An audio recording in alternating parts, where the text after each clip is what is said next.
Welcome to ZKast, everyone. I'm Zeus Caraval from ZK Research, and I'm here live, actually, in person at the Avaya Customer Experience Center in New York. Before I get going, though, I just do want to give a quick shout out, as always, to eWeek, my media partner. All ZKasts are done in conjunction with the eWeek eSpeaks program. I'm joined by Avaya's Global VP of Products, Karen Hardy. How are you doing, Karen? Hi, Zeus. Nice to see you, and thank you for coming into our Customer Experience Center here in New York. Oh, it's a great facility, right? It's certainly a pleasure to be here. Just do a quick intro on yourself. You're being Global VP of Products for a company the size of Avaya. That must be a big job.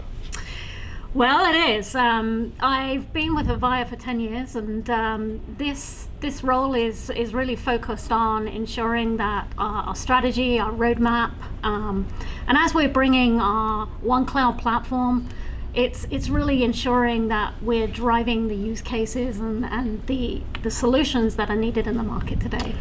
Yeah, I think, we've gone through a really interesting phase over the last few years, right, with the pandemic and work from home and hybrid work.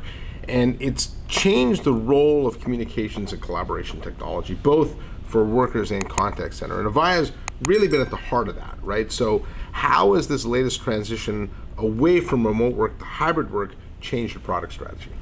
Yeah, so remote work, really, we were able to support that environment from the get-go. Now, as we're seeing across all verticals and industries, whether that's the airline industry, healthcare, financial services, being able to bring in hybrid and a hybrid model that's consistent across communications and collaboration. And this isn't going away. No. This is the forward thinking. And one thing we've got to be able to do is, because we know change is now at a rapid pace and it's constant, we have to provide that environment for businesses to be able to make the changes that are needed.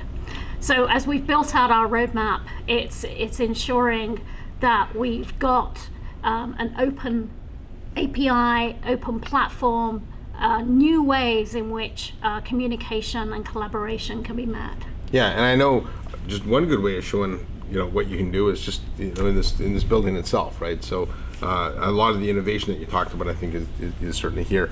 Now, the communications and collaboration industry, to me, it's a fascinating one, just because it's Avaya's one of the bigger ones, and your customer list is certainly who's who, but you have dozens of competitors, both small and large, that span UC and CC. So how does a company like yourself differentiate itself and show that innovation in a way that's easy to understand? Yeah, so we've got a very large customer base. We've got large enterprise customers, as well as targeting SMB customers as well. One thing we've done over the last couple of years is we've shown to customers from a commercial standpoint via subscription the ability for them to start to go on a path towards cloud, as well as the innovation around not only moving to subscription, but being able to bring in cloud capabilities on top.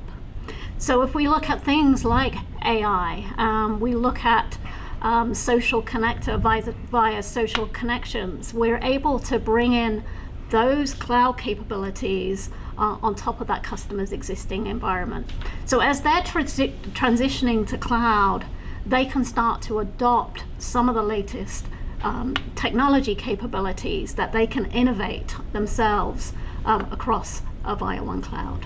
So I'm glad you brought up AI, or artificial intelligence. I think that's it's the biggest change agent we've had in communications, well, maybe since ever, right? And Avaya's been around a long time, so you've gone through a lot of different transitions. So can you talk a little about how you're using AI in both your UC and CC products to really deliver better experiences and change the way we work?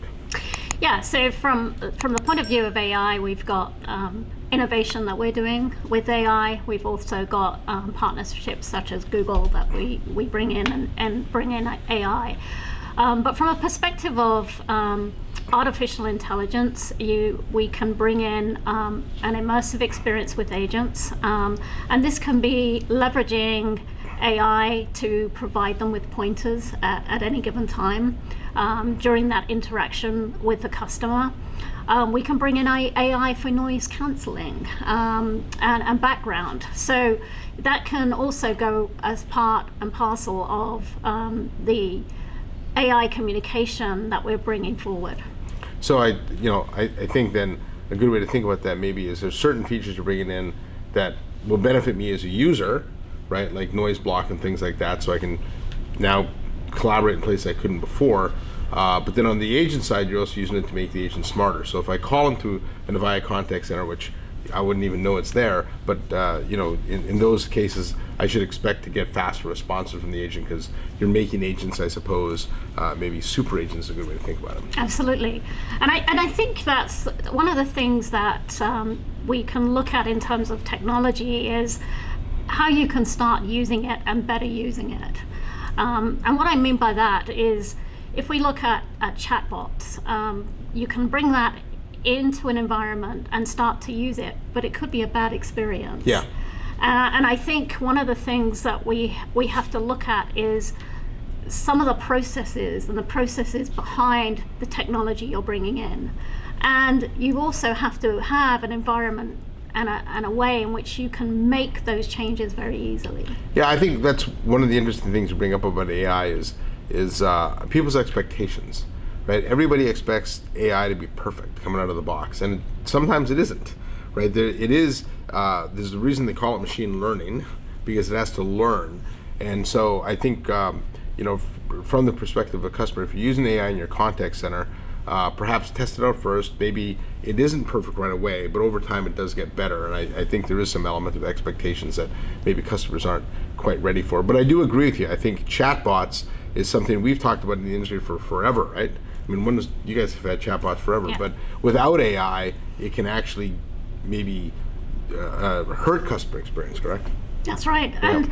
And so we have Avaya Virtual Agent, and that's something that is out of the box, and 10 clicks or less, you can start to use Virtual Agent. It can be built out to multiple different use cases as well. Or you can take some of that and customize it.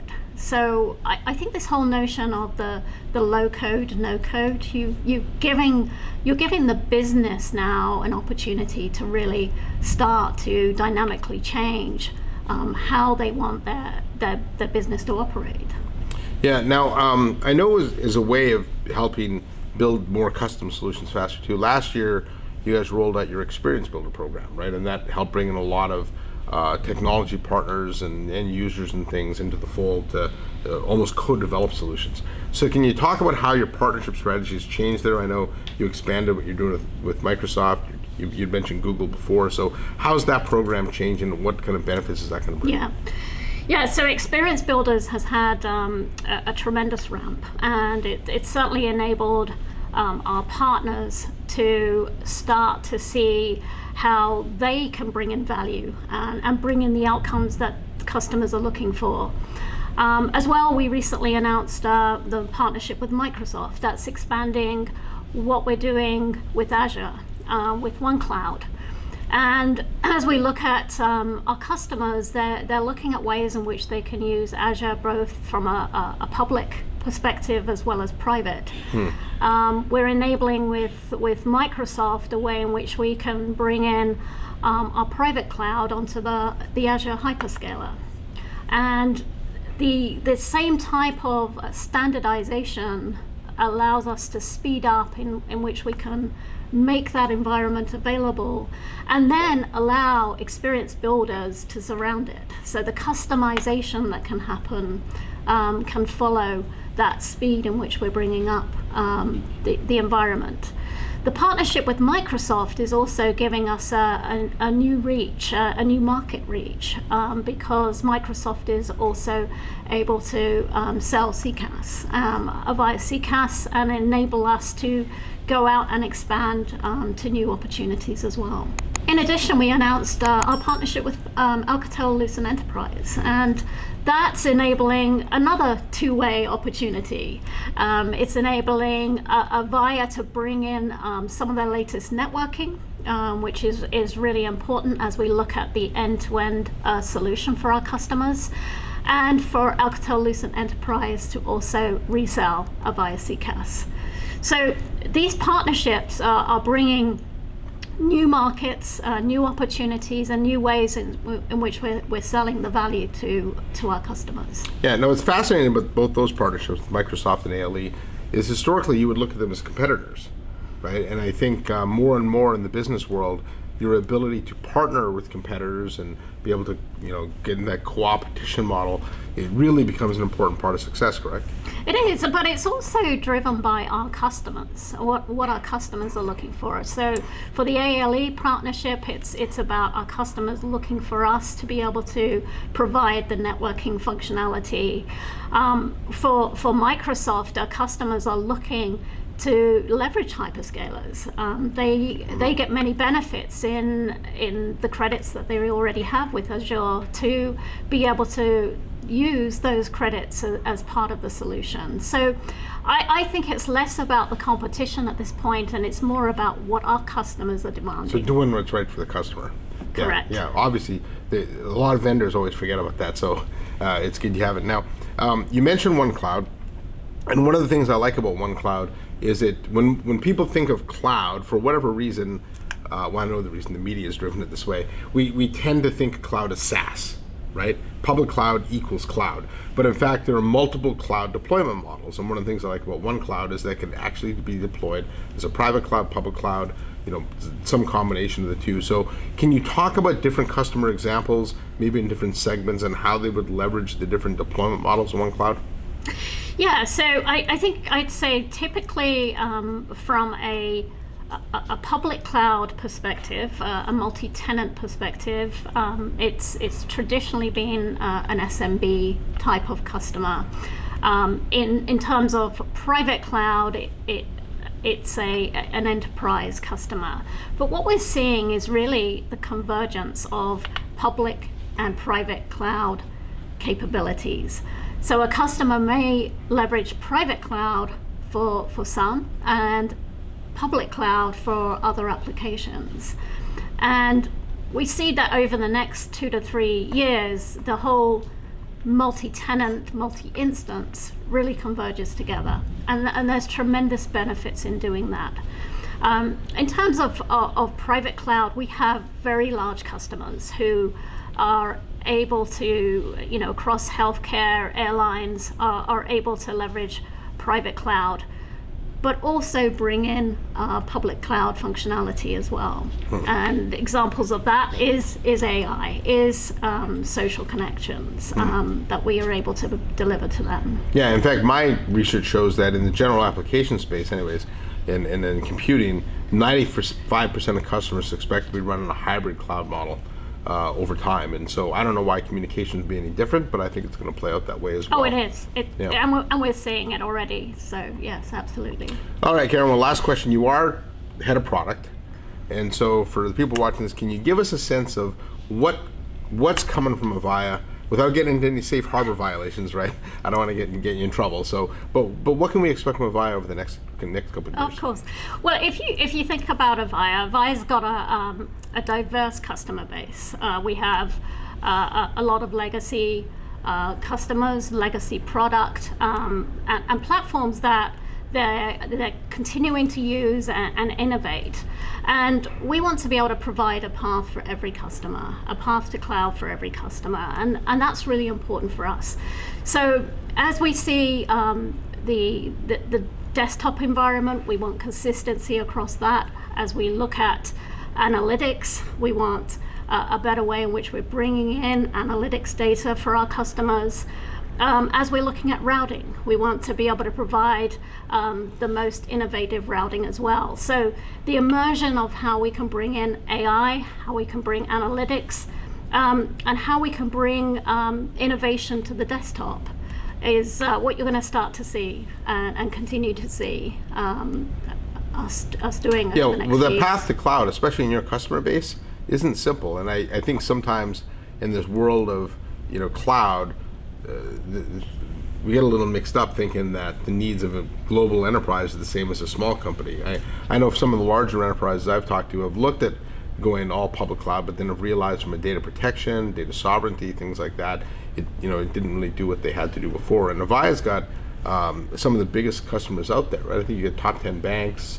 Like most Airlines, and so their path to the cloud is significantly more complex than the 500-person grocery store down the street, right?